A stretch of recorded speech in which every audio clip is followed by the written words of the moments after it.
Hi everyone, welcome to this new video in which we are going to explain the main steps in order to buy a property in Spain.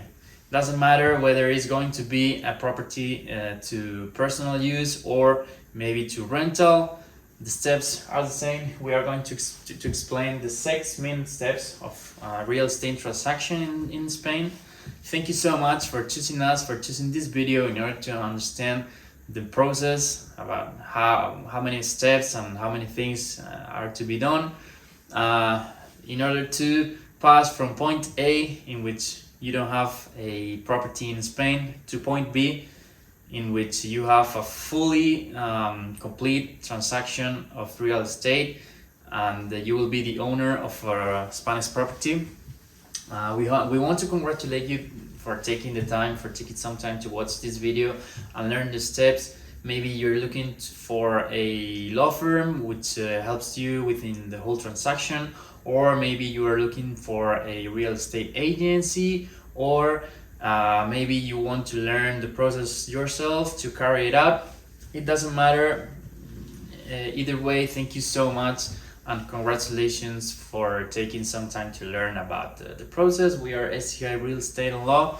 Yeah, let's go for it. The first point we are going to explain and we're going to talk about is the NIE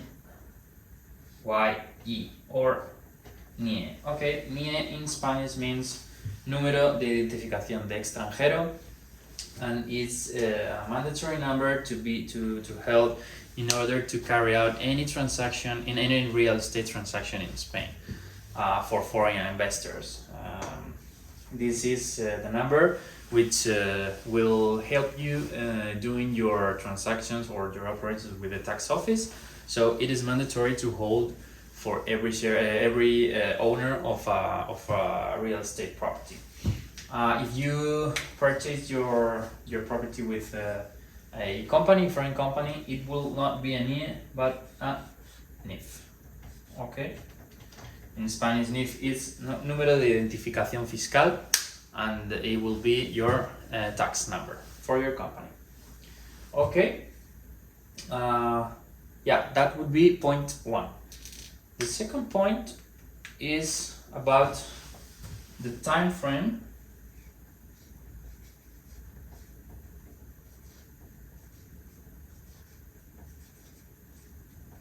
for of the transaction.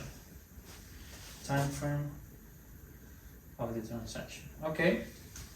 Yeah, it will depend about if you are going to purchase a already built second-hand ready property, or it will be under construction, or it will be bought on the planes. So yeah, more or less we resume the transactions to happen between 1 and 3 months. Okay, so yeah, first month you will be requesting from real estate agencies about properties to show you ready properties or under construction properties, and yeah, this will be about 1 month. And 1 to 3 months, obviously, you know, if you're going to purchase a property which needs to be built, it will not be 3 months, but the time needed for the construction to be performed, so could be around 1 or 2 years.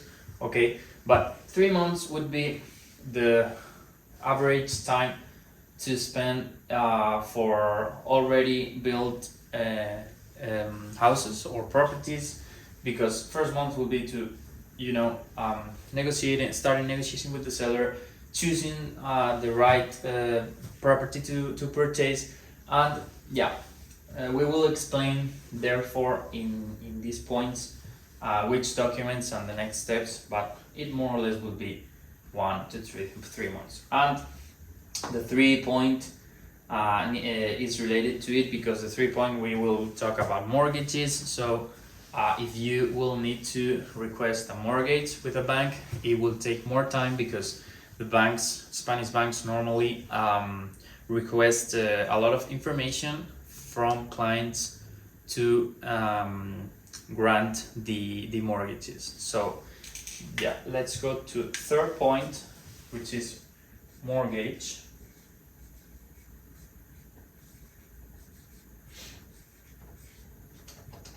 Okay, and yeah, if you are a foreign client, you would be able to request mortgage if you need some more cash to buy your property, if you don't have the 100%.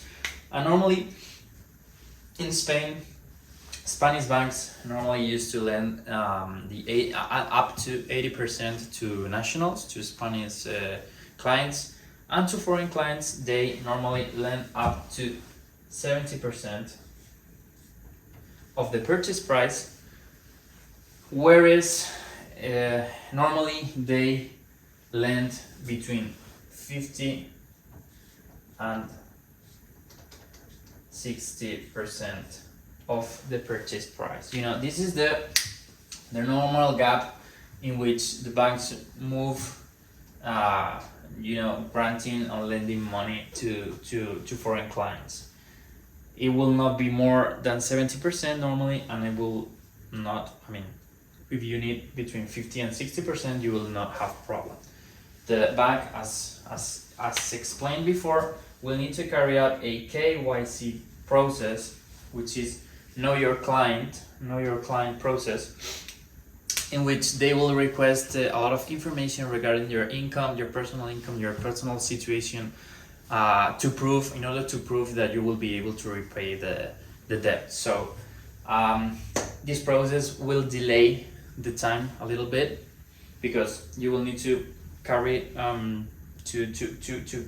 to have the documents ready to share them with the bank.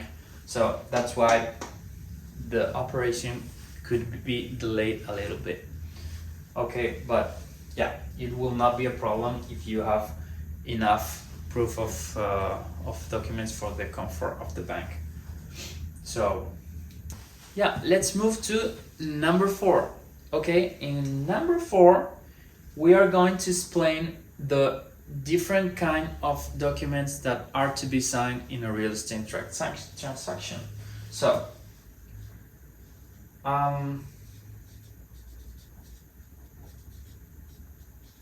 there are a lot of different documents and a lot of different scenarios possible to be possibly done in a real estate transaction.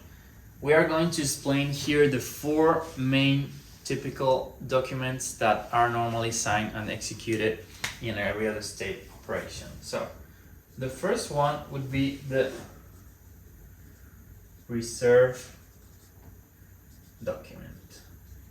Okay, the reserve document is normally a soft document, which means that it doesn't have a lot of legal implications for breaching, okay, from a breach from one party. Okay, this is signed between the seller and the buyer.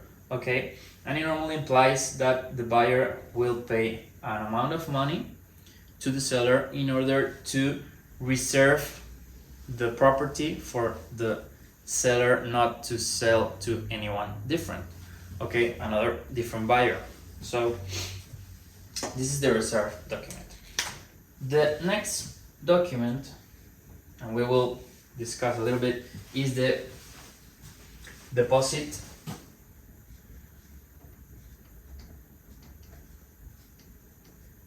document or deposit agreement. Okay, these are all of these are private agreements between seller and buyer. Okay, so deposit document, or as known in Spanish as contrato de arras. Okay, I will put arras here, which if you have been in a real estate transaction already, you probably have already heard about this arras document. Is also a deposit agreement, and it's signed between the seller and the buyer, but it has penalties for the breaching party.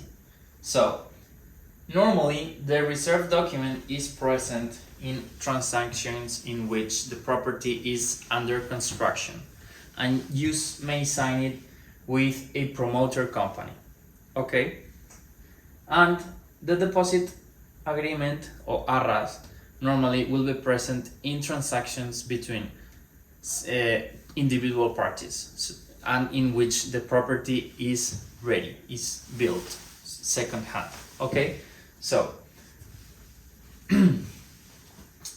imagine in the arras, in the deposit agreement arras, the buyer will need to deposit normally a 10% of the purchase price as a deposit. Okay, let's put 10%. Okay, and in case of breach, the party who breached the contract will need to pay the amount of money agreed in concept of breach. So it may be the 10% deposited, or another different amount, a lower amount, in case that the buyer say, hey, I don't want to buy this anymore, I will pay the penalty. And also for the seller, if the sellers, after signing the deposit agreement, they refuse to sell the property, they will need to pay a penalty as a breach concept. So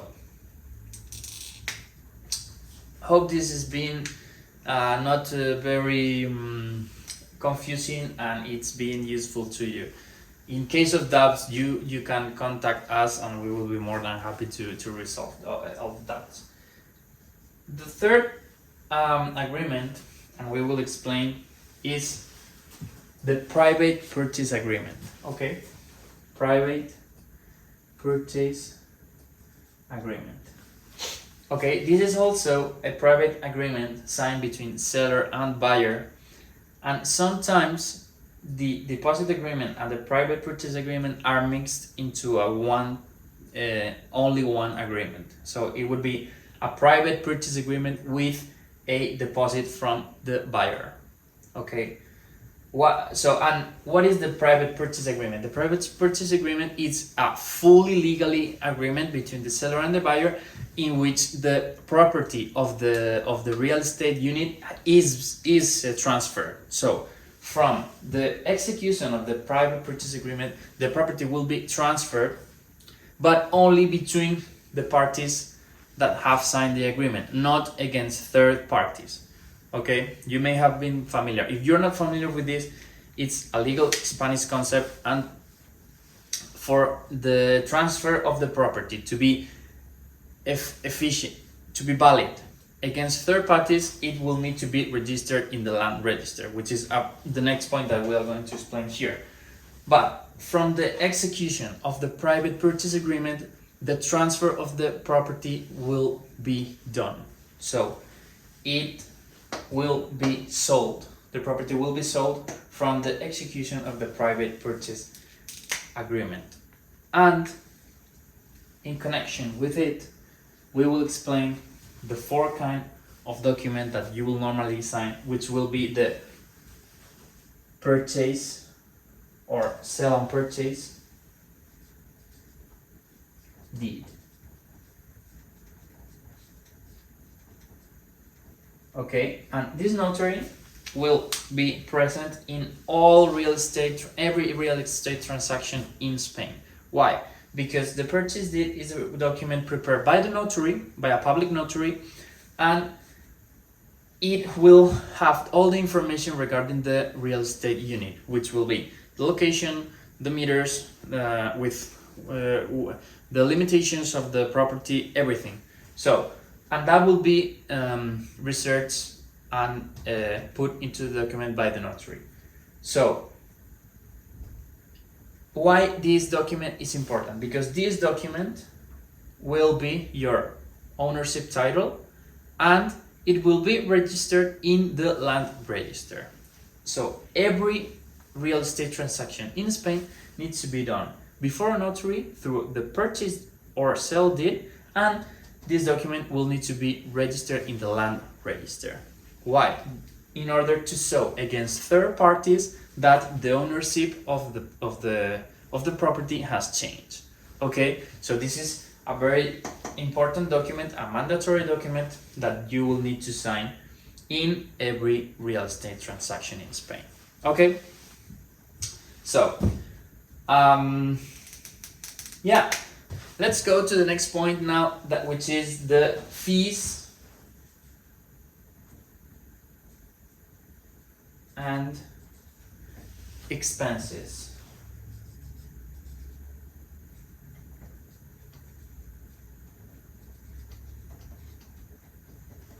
Okay, what will be the fees and expenses in a real estate transaction? Okay, and we will talk here in this point about 5 different fees and expenses that you will need to pay in every real estate transaction. Okay, this will cover about 10 and 50% of the purchase price of the property, and it will be, first one, the notary. As explained, every single real estate transaction will need to be performed in a notary, therefore the notary will request fees for that. The second point will be the register.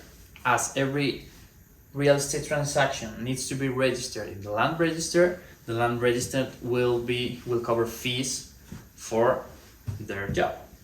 The third point will be the real estate agency. The real estate agency will issue their fees in order to pay for their job, as showing the properties, putting in contact between every parties, sharing with the notary, sharing docs with every parties involved. Okay, so the fourth point will be lawyers and management service providers. The lawyers are responsible of reviewing all legal points of the transaction, and they will be responsible of sharing documents with every party involved, with the notary, and informing the client about the legal risk and the legal implications of the operation, and preparing and drafting the agreements and or the purchase deed, or reviewing that everything is compliant, and also they will be responsible maybe for the tax implication of the operation, which will be the fifth point.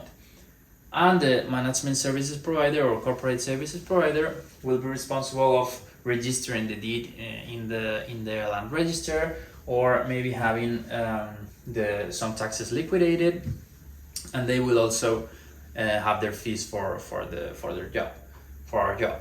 So, and the fifth point will be the taxes. You will have to pay taxes in order to purchase a real estate property in Spain, and if you have it as your own house, or if you have it for rental, you will have to pay different taxes, but it will be along the way. So this would be the 5 different points of fees and expenses that you will need to pay in a real estate transaction: notary, register, land register, real estate agency, lawyers and or corporate services providers, and taxes. Okay, 10 to 15% of the purchase price. And let's move on to the last point, which will be the registration. Okay,